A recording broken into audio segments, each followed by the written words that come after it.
ప్రియులారా, బాగున్నారా? దేవుని వాక్యాన్ని క్రమంగా చదువుచున్నారా? ప్రార్థించుచున్నారా? నేటి ధ్యాన వాక్యం యెషయా గ్రంథం 48వ అధ్యాయము 18వ వచనం.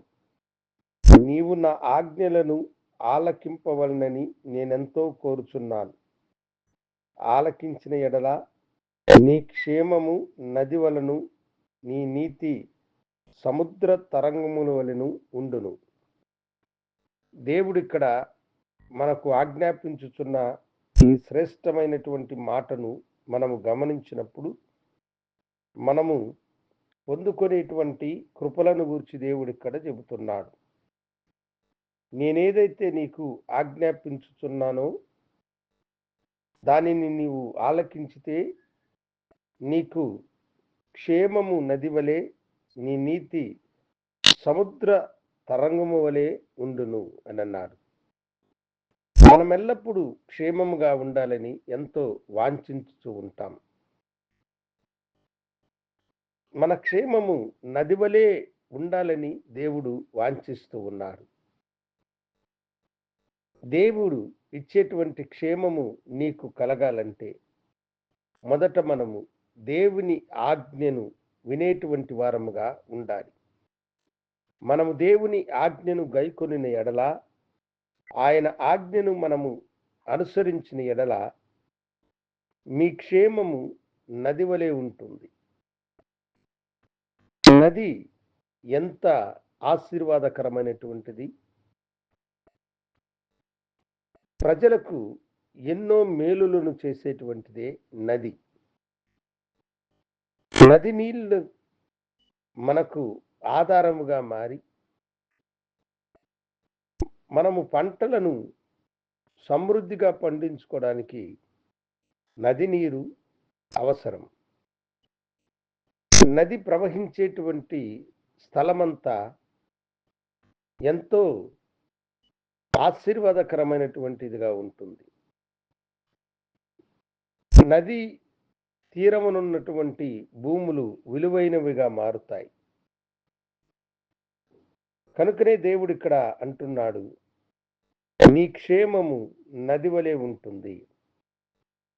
మన నీతి సముద్ర తరంగముల వలె ఉండునంట. సముద్ర తరంగములను మనం చూసినప్పుడు విశాలమైనటువంటి ఆ సముద్రము, దాని తరంగములు ఎంతో మనస్సుకు రమ్యముగా ఉంటాయి. మన నీతి అలాంటి సముద్రపు తరంగములనే ఉంటుందని దేవుడు అంటున్నాడు. ఎప్పుడు ఇవి ఉంటాయంటే నీవు దేవుని ఆజ్ఞను గైకొన్నప్పుడు ఆయన నీ యొక్క క్షేమాన్ని నది వలెను, నీ నీతిని సముద్ర తరంగము వలెనే ఆయన మార్చును. అవును దేవుని బిడ్డలారా, దేవుడు నిన్ను అనేకులకు ఆశీర్వాదకరమైన బిడ్డగా, నీ నీతిని ఆయన సముద్ర తరంగం వలె, నీ క్షేమాన్ని ఆయన నది వలె మార్చును. నీవు దేనిలైతే నమ్మకముగా ఉంటావో నీ నమ్మకాన్ని బట్టి ఆయన నీ నీతిని ఆయన క్షేమమైన నది వలె మారుస్తాడు. నీ క్షేమాన్ని ఆయన సముద్రపు తరంగం వలె మార్చగలిగినటువంటి వాడు. దేవుని ఆజ్ఞల యందు మనము నమ్మకము కలిగి ఉండాలి. దైవాజ్ఞలను మనం అనుసరించు వారమై ఉండాలి. దేవుని మాటకు మనము లోబడినప్పుడు మనము ఆశీర్వదించబడిన వారముగా ఉంటాం. సముద్రములో వల వేసి అలిసిపోయినటువంటి పేతురుకి ప్రభు చెప్పినాడు, వల వేయమని చెప్పాడు. దేవుని మాటను, ఆజ్ఞకు లోబడి అతడు వల వేసినప్పుడు ఆ వలలో విస్తారమైన చేపలు దొరికినాయి.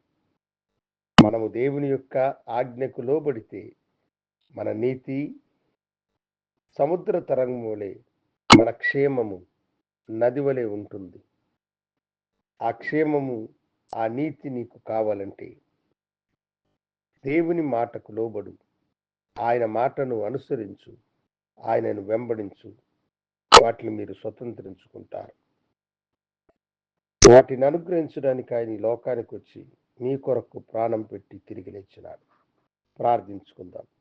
గనుడా, మీకు వందనాలు.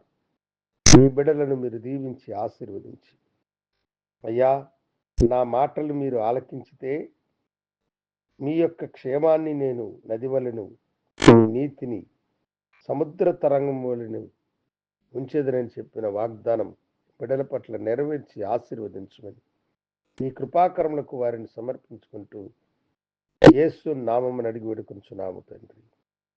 ఆమేన్. శుభోదయం. ప్రభువు మిమ్మల్ని దీవించునుగాక. ఆమేన్.